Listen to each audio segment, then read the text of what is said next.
This is a moment of great opportunity for the Rivers Trusts and for all those who care about our natural environment. We now have serious building blocks in place. We have a whole approach to thinking about our natural environment, which is the natural capital approach. We have the 25-year plan. We have ideas about how to make this operational, and then we have a set of practical things that need to be done to make sure this stuff is implemented. So let's start with the natural capital approach. This is in some sense the most challenging bit of the whole agenda.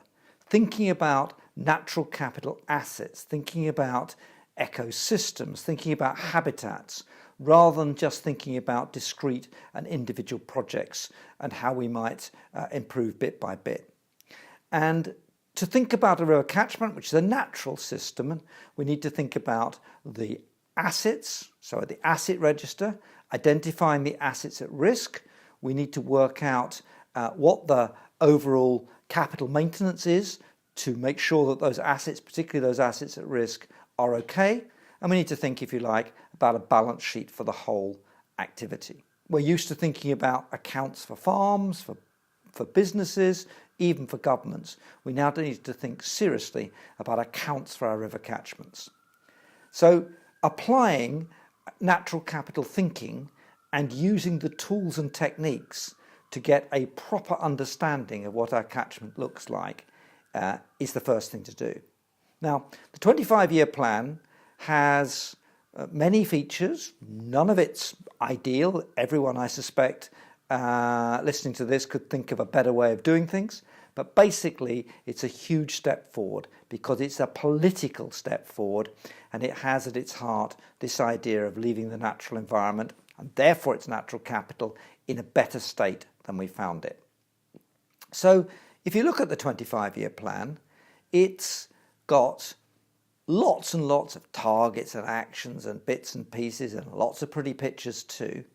But it basically boils down to taking the 10 overall goals at the outset and then thinking through what needs to be done to make those goals achievable and to make the policies stick.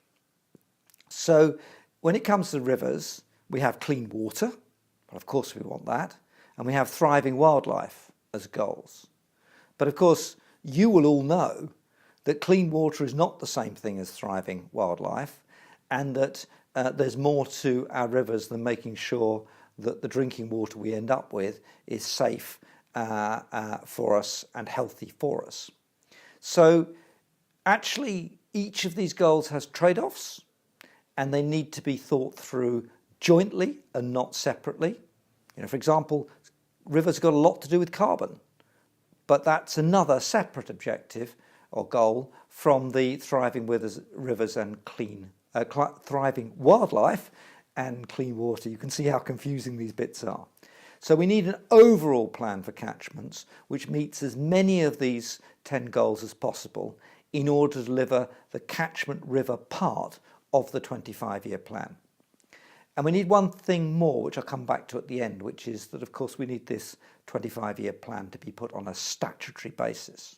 We have an environment bill promised for next year, but everyone knows that there are different political voices who would like to avoid hard commitments on the natural environment, and it's crucial that we have the credibility of a legal framework to make this stuff stick. So that's the natural capital approach and the 25-year plan within that context. How do we achieve it? Now, there are basically two models out there, and this is all up for grabs.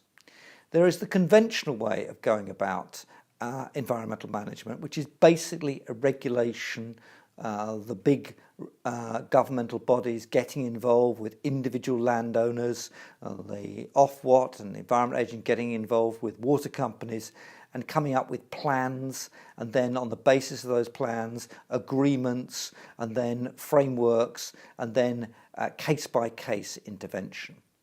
Now, there's much merit in that, but it really is quite a limited way of doing this. And the alternative, which I am much more in favour of, is to take every catchment, sort out a catchment system operator for each of those catchments, work out what it is we want to achieve in each of those catchments for the catchment system operator to deliver, and then auction the outputs. So you go to water companies, farmers, you go to flood defence contractors, you go to wildlife trusts, you go to the National Trust, you go to a whole host of players, and you say to them, what could you do and how much do you want to be paid to do it? And this is a much better way of integrating the Common Agricultural Policy subsidies that translate into our British agricultural policy, the spending on the concrete for flood defence, and the spending of the water companies.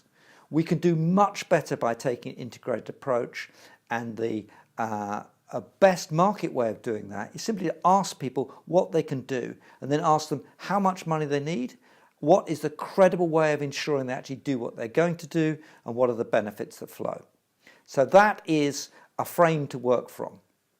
So put this together: a natural capital approach, proper accounts for the rivers, the 25-year plan as an overarching statutory framework, and then on top of that, the catchment system operators inviting all the parties to come to the table and bring what they can.